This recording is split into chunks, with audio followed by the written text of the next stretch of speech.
Tony McCoy. 3, Black Church, Darren O'Sullivan. 4, Prate Box, Andy Thornton.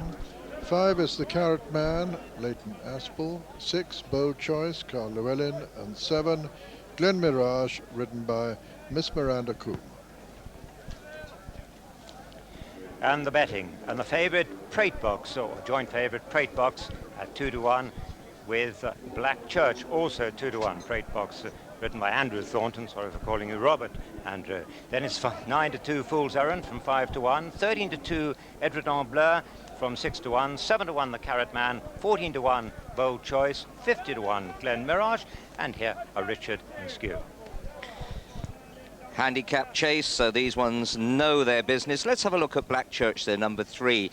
Prolific winner, but I'm just worried, Skew, that the ground may have gone against him. He is a lovely horse. He has won on softish ground, but most of his winning is done on a firm surface.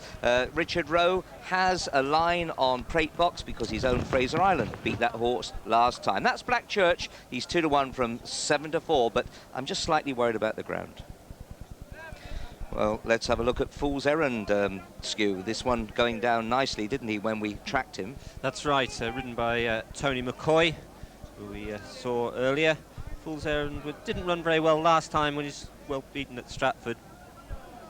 There is number 4, Prate Box, the mount of Andy Thornton. I thought this is the one they all had to beat. He's 15-8 favourite from 2-1, so I'm not the only one who thinks that, but he ran a cracking race here when he was second to Richard Rowe's horse and Fraser Island, and Fraser Island made a mistake at the second last and allowed this horse back in, but this horse has won 5 races in Ireland, will handle the ground, and as I say, I think he's the one they all have to beat.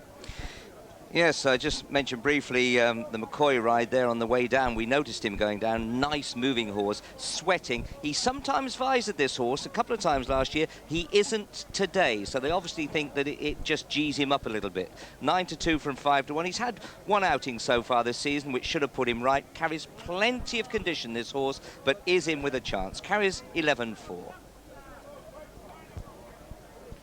Prate Box is the clear favourite at 15-8. It's 2-1 Black Church, 9-2 Fool's Errand, 13-2 Edredon Bleu, 7-1 the Carrot Man, 14-1 Bold Choice, 50-1 the Outsider, and they're coming out on the course.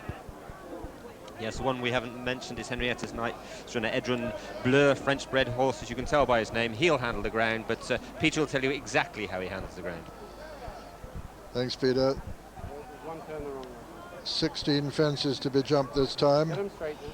Glen Mirage being led up, you'll notice. He's been difficult at the start before, but Miranda Coombe's got him going all right. And as they come to the first, it's Edredon Bleu, the leader. Edredon Bleu from Bold Choice as they jump the first, the Carrot Man, and then Fool's Errand. And behind Fool's Errand is Prate Box. Edredon Bleu has already set up a commanding advantage, having jumped the first of the ditches and racing towards the third. He made running to win several times in France, this horse, and is obviously setting out to endeavour to duplicate that tactic this time. Running down to the fence, it'll be the second last next time. The fourth, Edredon Bleu, well clear. The Carrot Man jumps at second, Bold Choice and Prate Box, and then Fool's Errand, and then Glen Mirage. As they jump the fifth, or the leader does, Edredon Bleu from the Carrot Man, Prate Box and Bold Choice and Fool's Errand, and Glen Mirage, and getting a little bit closer now is Black Church. Edredon Bleu by a good dozen lengths from the Carrot Man, about 6 to 8 lengths up himself on Prate Box. A little gap then to Bold Choice, Glen Mirage. On the outside then is Black Church, and the back marker now is Fool's Errand. Breasting the rise over on the far side, Edredon Bleu and Jim Cullity, the clear leaders, still by about a dozen lengths from the Carrot Man. Got about a 4 to 5 length advantage over Prate Box. Behind Prate Box, making ground all the time, is Black Church, just moving into fourth ahead of Glen Mirage and Bold Choice. And Behind them, Fool's Errand as the leader, Adrian Bleu, comes to the next. Number 6 of the 16 fences in all. Adrian Bleu jumps it very economically. The Carrot Man jumps it second, Prate Box third. Black Church is now 4, coming to the second of the ditches. Adrian Bleu and the Carrot Man. Prate Box. And then Black Church, Adrian Bleu. Not quite so far ahead of the Carrot Man. Then Prate Box and Black Church. Over the water this time, Adrian Bleu from the Carrot Man, Prate Box, Black Church, Glen Mirage on the inside, Bold Choice, and under pressure now is Fool's Errand. Adrian Bleu, he ducked to the right there a bit and lost quite a bit of ground. The Carrot Man getting closer to him now as they run downhill towards the next 6 from home. Adrian Bleu from the Carrot Man, but only a length between them. Adrian Bleu, the Carrot Man. A long run now towards the next. Prate Box is not so far off these 2 leaders, but then there is a very long gap. A long gap to Black Church and Bold Choice. So the leaders beginning the long swing towards the home straight, with Adrian Bleu has made all the running so far, opening up a further gap to about 4 lengths now over the Carrot Man. Then Prate Box getting closer, gap of about 10 to 12 lengths then to Black Church into the home straight. The Carrot Man and Prate Box coming down to this plain fence before the final ditch, 5 from home. Adrian Bleu jumping to the right once again. The Carrot Man, the sheepskin noseband.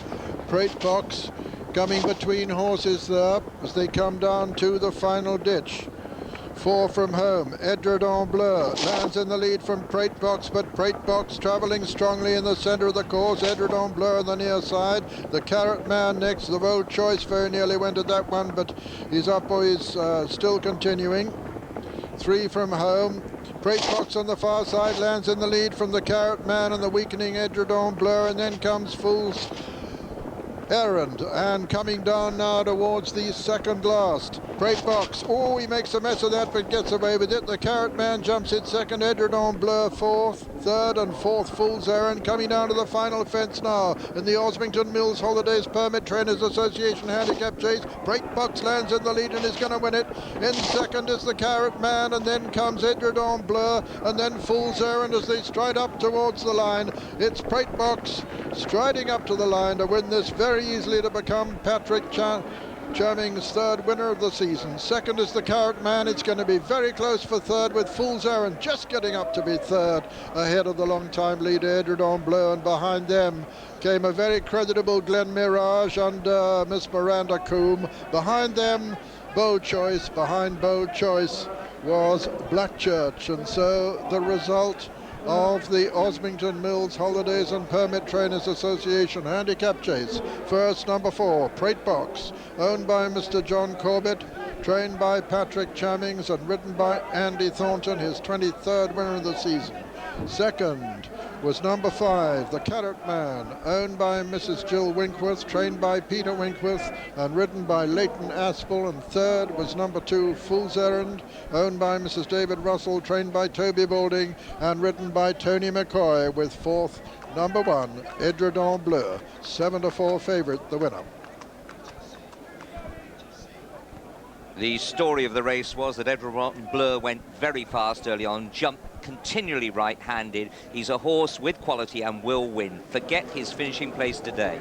But let's look up to the lead, where Prate Box, given a good ride by Andrew Thornton, had sealed it some way out, Skew, riding and getting to them quietly. That's right. I mean, the important factor of this, he hadn't let Adrian Bleu off too far in front, or the Carrot Man. He got them covered at all stages, and when he turned into the straight, he gradually got there without the horse doing too much. As you said, they've gone a right gallop. He looked plenty tired enough at the second last, But Andrew is, as you say, a very much improving jockey. Oh, well, he's getting the good rides now and a very good horseman. Just got in close there, but you know, he's done everything he could to put the horse right himself. He hasn't panicked now. He's had a little look around, a lovely hold of his head, just taking another one in, and a slap down the shoulder. You're trying to get the horse up on the bridle. Look, he's just eased him back lovely. That fence is always a lot easier to jump than the second last. And he's done it nicely. And again, he's just given him a slap down the shoulder, look each way, and now look stylish for the cameras and count the money. Yes, in fact, he'd gone short at both those last two. Wasn't meeting it for going any medals. He's won it easily.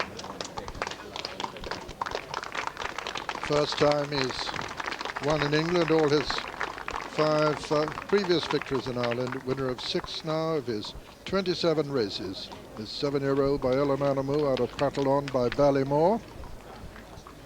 And the starting price is as follows. The winner, number 4, Prate Box, the 7-4 favourite. The first 2 favourites win at Chepstow. Second, number 5, the Carrot Man, 8-1, only 7 round. And to suppress the handicap, which is the art of good training. It's called using the system. AP just cantering down. He's not over big. Well, let's pick up Shooting Light here, Skew.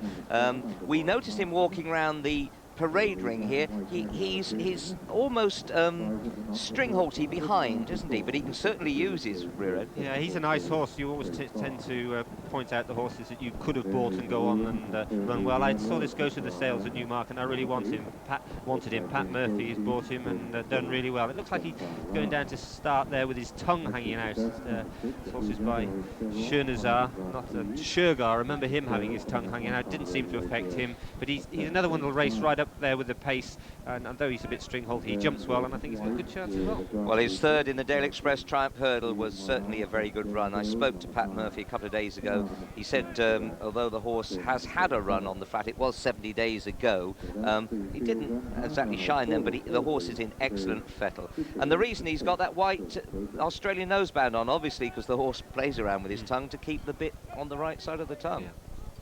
Well, Woody's on board. That's the 4th horse we've seen, but there are others that we'd like to have a look at. And Kinnescash from Peter Bowen trains in Wales, Skew, but there are people who train a lot closer. Yes, he's quite a way away, isn't he? But Peter does a superb job. I'm a great advocate of his training. His horses always look very well. Kinnescash has been, his last 2 runs have been in Galway. He was 5th and 2nd over there in quick succession. He ran the 31st of July and the 2nd of August, but he looks big and well, but Peter's horses are always fit.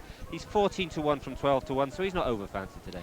Warren Marston on board. He's a big lad, and yet he does 10-1 here, or 10 stone very easily. You know, that's right, and it's nice to see Warren getting a few rides for Peter Bowen. He just needs a good stable to get him going again. Yep, well, there is Kinnescash, 10 stone 1, the 4-year-old, taking on some older horses here. That's a nice strip they canter down there, an all-weather strip, and they're taking this one down very steadily indeed. Obviously, you know, he can get going if they let him go. Let's have a look at the market with Julian. Yes, Moscow Express easing just fractionally to 6-4.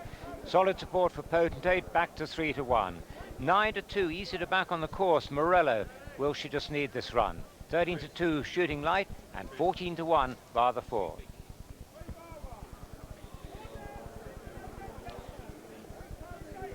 Well, of course, this race is going to be all about tactics, isn't it? One that we can pick up will be Tibetan. Now, Tibetan is in the chevron colours with Mick Fitzgerald on board.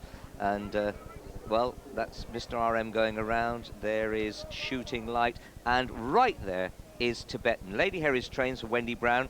I was interested to see that both N. Rytell and Graham Cowdery put this horse in their 10 to follow. Now, he was a good horse 2 seasons ago, but just lost his way a little bit last year. But I still have great respect for him, Skew. I think he's at the right end of the handicap. If he comes right, you know, this horse could just pick up a few nice races. That's right. He might be just worth watching today, mightn't he? His jumping has at times left a little bit to desired, but a little bit of practice, and I'm sure he'll get better. Yep, and what about the other 3, we say to ourselves? Just going through is Morello. She's calmed down a little bit now, sweating there. But nevertheless, she was much more jig-joggy. Now this is a horse you know best of all, Skew, your own Mr. RM. Jamie Goldstein takes the 7. Yes, he looks plenty big enough just walking around there, doesn't he? But he's by Dominion, he's a wide-barreled horse. He's done plenty of work at home. He ran very well last year. He was unlucky, I thought, not to be second at the Cheltenham Festival. He fell coming down the hill. Ran a cracking race at Haydock. We saw that in the big Swinton hurdle. He was again perhaps a little bit lucky, beaten by Peter Bowen's Dream's End. One fell in front of him at the second last. I don't think it cost him the race. He's the mount of Jamie Goldstein, the son of Ray Goldstein. I think this boy's got a big future, rides very well, and I hope this horse gives him a good ride. They're coming up now. The other two are Allegation, of course, top weight with 11.10, and Dane Gold, the bottom weight, with 9.7s. Seamus Durack on that. Moscow Express is 6-4. Second favourite is Potentate at 5-2. 4.5 to 1 bar. It's about to unfold the Tote Silver Trophy. Peter O'Sullivan. Wait! Don't get in a hurry. You all right about? Come on. And that's it. Winners of 44 races between them here. Shooting Light and Kinnescash, the first to show, with Potentate right up there with them over the first of the 11 flights. Shooting Light and Potentate, Kinnescash over on the far side. Potentate, the 6 times course visitor, 6 times course winner, just about in the lead as they come to the second from Kinnescash on the far side, and Shooting Light and Moscow Express just in behind them.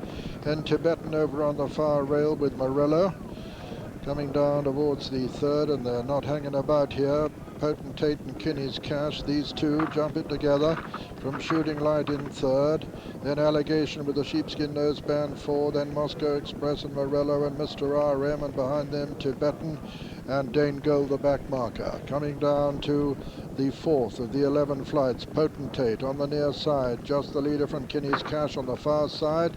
Then comes Shooting Light and Allegation together from Moscow Express and Morello and Mr. RM and Tibetan and Dane Gold. Potentate, the leader, by about half a length from Kinnescash on the inside as they bowl down the hill towards this sharp left-hand turn. Leading the remainder at a fairly respectful distance at the moment is Shooting Light, with Allegation on his inside. The two leaders swing left-handed, make their way out over towards the far side with Kinnescash still and Potentate disputing it. Kinnescash on the inside of Potentate. Gap then of about 6, 7 or even 8 lengths to Shooting Light, and then Allegation on the outside of Allegation, Moscow Express with Mr. RM, and then Morello travelling sweetly, then Tibetan, and finally Dane Gold.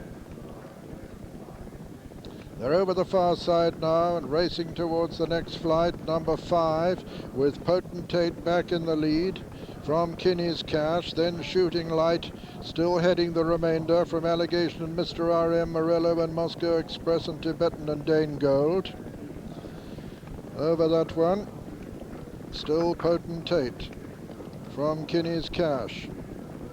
Shooting Light comes next, followed by Morello, who's improving. Allegation just getting chased along a little bit by Andrew Thornton, riding for the Pipe Racing Club for the first time. Coming to number 6, Potentate jumps it in the lead in his bid to win his 7th race at Chepstow at his 7th attempt. Morello's travelling very well on the outside of Kinnescash. Then comes Shooting Light going well, and then Mr. RM, and then Moscow Express, who's still very much in contention as they jump the 7th. Dane Gold is the back marker. Potentate is still the leader.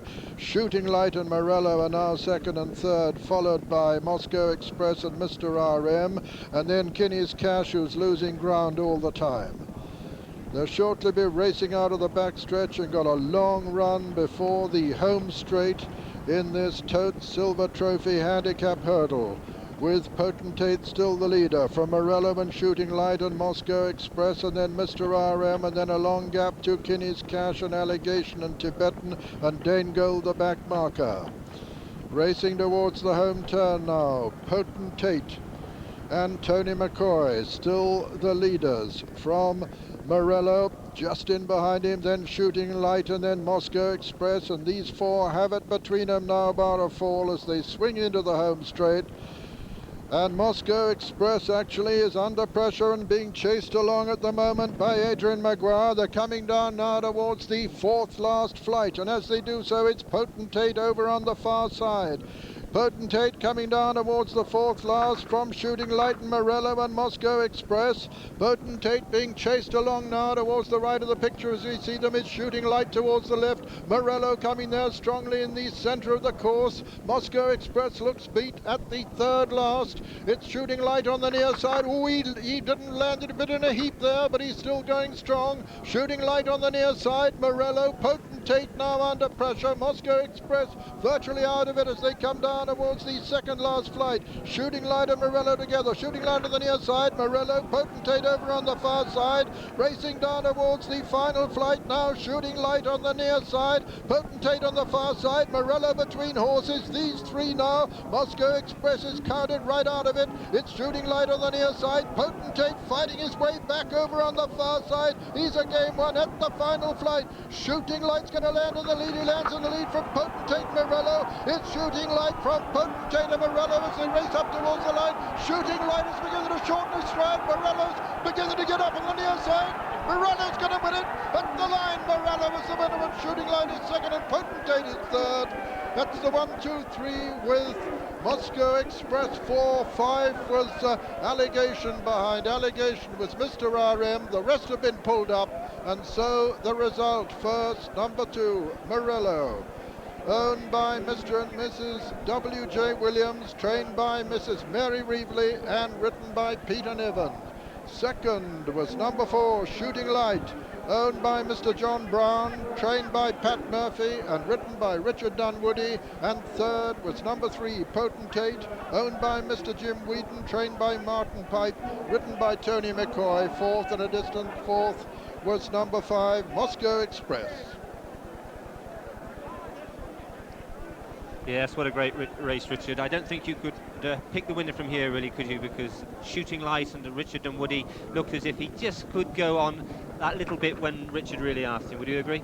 I would. I thought Potentate was the first of the three to weaken there, but, you know, all Martin Pipes go to the line. Now, Morello, funny enough, in the middle here, just doesn't get squeezed out. She's actually not able to hold her pace. They're legless because they went fast from the bottom turn. They raced over the next two, and now they've given their all. But in fact, Shooting Light puts in a short one here and lands in a bit of a heap. Morello in behind a bit the same. How she finds the guts and the willingness to fight back. Yeah, I think Peter Niven has half accepted defeat going to the last, and then when he's held her up together, she's come back on the bridle a bit, jumped the last really well, and Peter's quite rightly seen the chance to take the race again, and she's run on really well. Well, head to head there, and Morello is in front as we join the Potentate under McCoy nearest to us, and then Shooting Light under Woody, trained locally, of course, by Pat Murphy at Bristol, goes to the front. It looks all over, the crowd went roaring. That's right. What's interesting as well is so often with the fillies, isn't it, when they get squeezed up, they don't want to go through the gap too much. Peter Niven is able to switch her to the outside, give her a good bit of light, and she's run up the towards the winning post. You know, it is amazing, isn't it, when they're going up and down in the same spot, but all these jockeys looking great. The mare putting her head in front. She's by Supreme Leader. They're very popular indeed, and Niv doesn't express himself very often, but you saw when he pulled up the glee in his face. What's extraordinary about her, as I say, she looked beaten going to the last, and then she's half going away again. Then she's got her old ears pricked going to the line. Yes, well, she's a great mare, and I'm sure Peter O'Sullivan has a lot to say about this one. Some performance and some record this mare has got. She's winner of 8 of her 8 races now. What a buy by Mary Reveley. Mary's 24th winner of the season. And for Peter Niven, only his second ride here at Chepstow in the last 5 years. And what a ride, what a victory for Morello. The starting prices as follows. The winner, number 2, Morello, at 9-2. Second, number 4, Shooting Light, 6-1. Third, number 3, Potentate, 11-4. Great act. He's already won twice, once at Newton Abbot and before that at Stratford. He's already beaten one of today's runners, Northern Starlight. He's now 2-1 from 7-4. Did he strike you with those 2 win skew as being of, you know, real star proportions? I mean, this is the rising star novice chase. Yes, he is. I think with a bit of luck, as you know, with steeplechasers, one of the biggest problems is keeping them sound. But if he stays sound and keeps going the right way, we could see him moving on to some of the top class chases. So he's won 2. We have some horses taking him on today who haven't jumped a fence in public yet, and that's going to be the great interest in this race. Well, Forest Ivory, as Julian told you, has deposed Ashwell Boy of favouritism. He's the horses in the stripes there, and of course he is still 7-4 favourite, but Adrian Maguire on board for the Nicholson bandwagon. A horse that I particularly like, this horse. I just wonder, eventually, will this trip be long enough? 2 miles, 3.5 furlongs, because we saw him in excellent fettle last year at the Cheltenham Festival, over 2 miles 5. He was 4th to Ishtabrak. Well, that one's a champion hurdle, probably favourite at the moment. Mighty Moss and Darren filled the next 2 places, and Forest Ivory hunted them up. Well behind that day was Hurdante, but I think you'll see him a lot closer to this horse today. This horse jumps well at home, Forest Ivory. He's from a stable very much in form. They may have been a bit disappointed with Moscow Express in the last race, but David Nicholson's got a lot of ammunition. This walkway down to the course itself takes them out into what is a beautiful course to ride and to view. It's got some idiosyncrasies, and it needs to be really well known to ride it. Going out, Skew, is Northern Starlight there, a horse that we've seen operate, haven't we? Yes, now he was, as I pointed out, he was second to Ashwell Boy at Newton Abbot, but he didn't jump his ditches that day, and Martin Pipe has got a row of 4 or 5 fences that are just open ditches, and this horse has had plenty of practice over those, and the result is 2 wins. He won at Ludlow and then very quickly a few days later at Worcester. So there is a chance, it's a good chance that he could reverse the form with Ashwell Boy. He's 9-2 from 4-1. McCoy on board, of course, and he's a man you have to respect. The horse has jumped and jumped well. This could be the key, you know, the ones who actually handle this course. What about number 7, Romancer by Caerleon? Carl Llewellyn rides for your stable, Nigel Twiston-Davis, in the well-known colours of Matt Archer and Jean Broadhurst, who I see looking out of the window here. They're both here today. Now, the thing about this horse, Skew, he didn't win last year, but he is of the highest calibre. I mean, he's been placed in the Tote Gold Trophy and also the County Hurdle. So if he operates over the obstacles, then he's a horse to be feared at this game. But perhaps you can tell us, how's he schooled? Yes, he's schooled well. He's a little bit careful over his fences, but in a race here, it usually sort of warms them up a bit. I expect him to attack his fences a lot more. Ginny Elliott comes down and does schooling with a lot of these horses. We have a sand ring, and she schools them there more than a ring, a square, and she puts them over a combination of fences that makes them shorten and lengthen. It's a thing that we've done for the first time this season, and it's paid off so far. I don't want to tempt Providence for the Romancer, and I hope he fiddles and stands off, because that's what a jockey wants. Just taking a bit of a grip there. Carl Llewellyn on board. Well, the number 1 horse, Ashwell Boy, Philip Hobbs trains for ABS Racing. Dunwoody on board. Let's just watch him as he canters off down the post. Very relaxed, Skew, and also nicely balanced. Now, isn't that the sort of horse you'd like to ride over fences? His head's in the right place. Exactly, Richard. I mean, there's sometimes you can sit on a horse, can't you, and you can just canter them up the gallops, and you think, I can see a stride on this straight away. Others, you know, you think, oh, I wouldn't really like to be landing over a hurdle on this. But he is a lovely type of horse. Philip Hobbs' horse is running really well. Big, strong horse. And as I pointed out earlier, he's a real chasing type.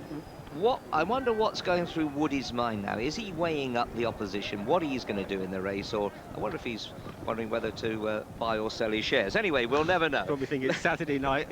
Oh, I've got racing tomorrow. It's Sunday racing tomorrow, isn't it? But, well, let's go across. He was deposed from favourite. Let's see how the market shapes up, Julian.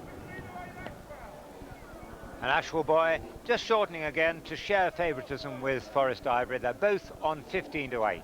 And it's 9-2 Northern Starlight, 9-1 Easy to Back Romancer, as indeed is Hurdante, taking a spectacular drift. It's 20-1 Keep Me in Mind, and 33-1 Cap and Ray. Yes, there is Hurdante. I think this is a horse worth keeping an eye on, because he could be a horse that's going to go on and win over fences. His best form is when he was placed in the Grade 2 Novice Hurdle at Aintree. He was 2 3/4 lengths behind San Martino that day, and that's good form. He lost his little bit of form, his way a little bit once or twice last year, but he's stoutly bred. He's by far Dante out of a deep run mare.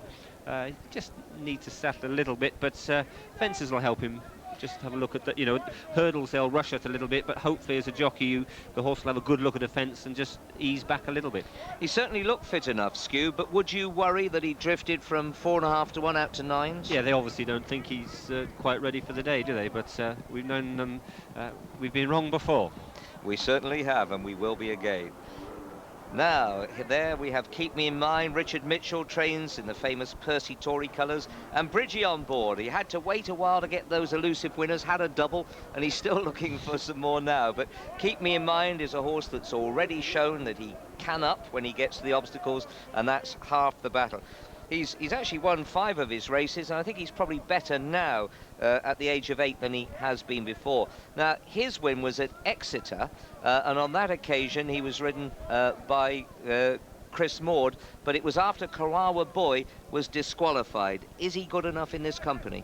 Yeah, he's not too bad, and he's entitled to improve. I suppose he's got a fair bit to do with Northern Starlight and Ashwell Boy on their best form. Yes, I remember that race. There was only a short head in it when he got the race given to him. Cap and Ray is the a horse that hasn't been out for a very long time. He's also in yellow. There he is, grey sleeve Skew. Hasn't run for 584 days, but Jeff King has shown many times he can get them right after a long layoff. Yeah, and this horse has got experience over fences. He was second in 2 novice chases and then pulled up lane behind Go Ballistic in April 96 at Ascot. They say that time is a great healer, don't they? So he's had plenty of that. Very relaxed, good sort to look at. May just be better off for this run. But let's have another look at the market. What clues lie there? They can't quite make up who's favourite. Forest Ivory and Ashwell Boy inseparable at 15 to 8 and both very well fancied. 9 to 2 Northern Starlight, 7 to 1 back from 9 Romancer, an interesting chance. 10 to 1 bar those, but it's a 2-horse market. Well, if you were able to turn the clock back a few years and all that bravery came back, what would you want to be riding in this? Forest Ivory, I think he'll win very nicely. This is a horse with a huge future. I'm going to go for Northern Starlight, and I expect Ashwell Boy will win then, because we've not mentioned it. Skew, this start, I always used to love it down here because you were going uphill to begin with, and that used to just ease things out a bit. Yeah, it just steadies them a bit, but you've got the line of those fences in front of you, and horses can take a bit of a grip from it. And Errand Bleu, we saw him, he saw those fences and he strode up down to them. There, once they get up over that second, now they're beginning to run downhill. That's the ditch there. The other problem that they have is that horses will very often jump off the rail and make go right-handed. Errand Bleu, we saw him do that. So the jockeys will be conscious of trying to keep them straight. We've got the top jocks here: Dunwoody, Cullerty, Maguire, Fitzgerald, Bridgwater, McCoy and Llewellyn. I think we're in for a real treat, Peter. Yep, think you're right, Richard. They got 16 to jump this time. No. I'm afraid Northern Starlight's broken the tape. And Tony McCoy has to restrain him and turn him to go back and join the other 6 for the start of this Rising Stars Novices Chase. In such a hurry, Tony, to get into his helicopter and get off to Wincanton, that you'll see he's bust the tape, the elastic swinging across the course, and Northern Starlight heading back, very good-mannered, this son of Northern State, out of Ganadora by good times, and very prominent, as you'll see in the market. The third in, but Forest Ivory and Ashwell Boy sharing it at 15 to 8. Northern Starlight 9 to 2, 7. 6.5 now. Romancer, quite good money for him. 10. Hurdante. And Northern Starlight now gone out half a point to 5 to 1. 20 to 1 Keep Me In Mind. 33 to 1 Cape and Ray. And they're going to be called in again. Winners of 32 races between them here in this Rising Stars Novices Chase. Nobody apart from Tony very anxious, obviously, to make running. You all right now? Forest Ivory now the clear favourite, 15 to 8. 2 Ashwell Boy, 5 Bar, and Come on then. this surely will be it, and it is. And Northern Starlight goes straight into the lead to face up to fence number 1 of the 16, followed by Forest Ivory and then Romancer. Northern Starlight, Forest Ivory, Romancer, Ashwell Boy, then Cape and Ray. And Northern Starlight and Tony McCoy coming down to the first of the ditches, and do they jump it too? A really good leap there. Another plain one, Northern Starlight, from Forest Ivory and Romancer, and Ashwell Boy. Not much between Ashwell Boy, who actually moves into second now, and Forest Ivory and Romancer. Northern Starlight over the fourth. From Ashwell, oh, a little peck there by Forest Ivory, just got plucked off the ground there very neatly by Adrian Maguire. Could have gone in less capable hands. Over the fifth, Northern Starlight. From Ashwell Boy, Romancer and Forest Ivory, then Hurdante and Cape and Ray, and Keep Me in Mind. So as they pass the winning post with a full circuit ahead of them, it's Northern Starlight the leader by 4. From Ashwell Boy, who's 2 up on Romancer, who's a length and a half up on Forest Ivory. Quite a little gap then to Cape and Ray on the inside of Hurdante, with Keep Me in Mind, the back marker, and the leader, Northern Starlight. Swinging round this turn, galloping uphill now ahead of Ashwell Boy. Romancer and Forest Ivory is making ground on the outside of Romancer as they reach the far side. Northern Starlight and Tony McCoy from Ashwell Boy and Forest Ivory, with Romancer on the inside, and then Cape and Ray and Hurdante, and Keep Me in Mind. Number 6 of the 16 coming up. Northern Starlight jumps it boldly from Ashwell Boy, jumps it very well too. Second of the ditches now.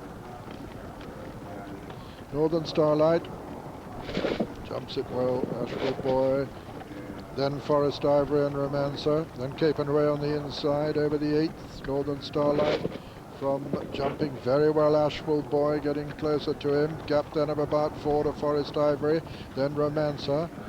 I'm into the water now.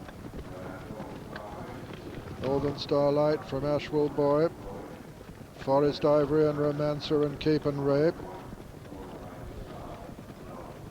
Number 10, Northern Starlight has increased his advantage slightly over Ashwell Boy. Forest Ivory third, Cape and Ray moving well on the outside, 4-5 Romancer. Last over on the far side, number 11, Northern Starlight by about 4 from Ashwell Boy. Blunder by Forest Ivory, gets a reminder there from Adrian Maguire, beginning to swing out of the top turn. Northern Starlight with quite a commanding advantage now from Ashwell Boy. Then Cape and Ray and Forest Ivory and Romancer. Then Hurdante, and behind Hurdante is Keep Me in Mind. Racing towards the home turn now in this Rising Stars Novices Chase. And they've got 5 fences left to jump. And as they swing into the home stretch, it's Northern Starlight still the leader from Ashwell Boy, then comes Forest Ivory, then Cape and Ray. Coming down towards the 5th from home now, Northern Starlight, who's made all the running so far, comes to 5 out. Northern Starlight with getting closer to him now, Ashwell Boy and Forest Ivory not out of it on the near side. Coming down to the final ditch now, 4 out.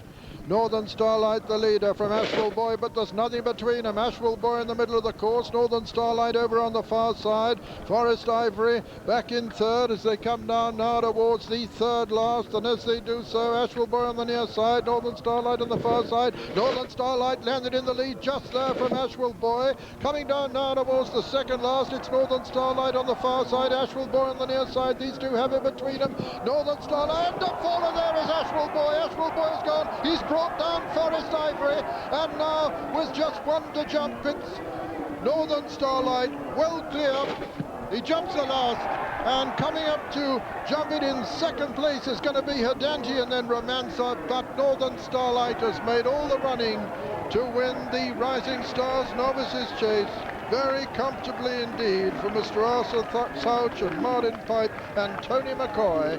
Within second place, Hurdante. In third place, Romancer. Fourth will be Cape and Ray, and fifth will be Keep Me in Mind. And looking down to that obstacle, both horses and riders appear to be unscathed. The riders walking away all right. There they are, Ashwell Boys rider and Forest Ivory's rider, and the result of the Rising Stars Novices Chase. First, number 6, Northern Starlight, owned by Mr. Arthur Sarge, trained by Martin Pipe and ridden by Tony McCoy. Second was number 4, Hurdante, owned by TJA Consultants Limited, trained by Toby Balding and ridden by Mick Fitzgerald. And third was number 7, Romancer, owned by Mr. Matt Archer and Miss Jean Broadhurst, trained by Nigel Twiston Davis and ridden by Carl Llewellyn, with fourth, number 2, Cape and Ray. 5-1 the winner, Northern Starlight. Yes, and Tony McCoy trotting away there because he's got to fly off to Wincanton. But here at the second last is Ashwell Boy in the yellow here. What does he do, Richard? Just gone to, he looked beat to me, but Northern Starlight comes out long. He gets in close, and there is Forest Ivory. He's hit the fence hard.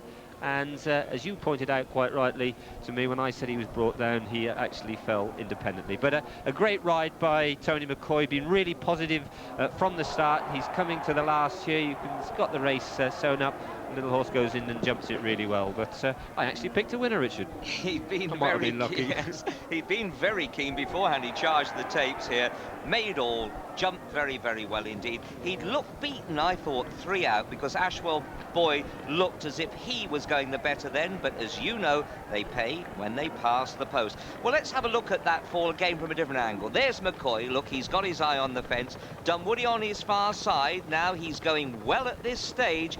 Horse just gets in land steep, as we say so often. Typical fall here at Chepstow. Adrian Maguire coming from behind there. Well, he's well fallen by the time he got there, but I dare say had he jumped it cleanly, he would have probably been brought down anyway. But there we are. They're both all right. We hope to see them fit and fighting very shortly. So there is the winner, and starting prices to follow. The winner, number 6, Northern Starlight at 5-1. Second, number 4, Hurdante, 11-1. Third, number 7, Romancer at 13-2. And that completes our somewhat eventful afternoon. To go, Lord Daresbury made yet another presentation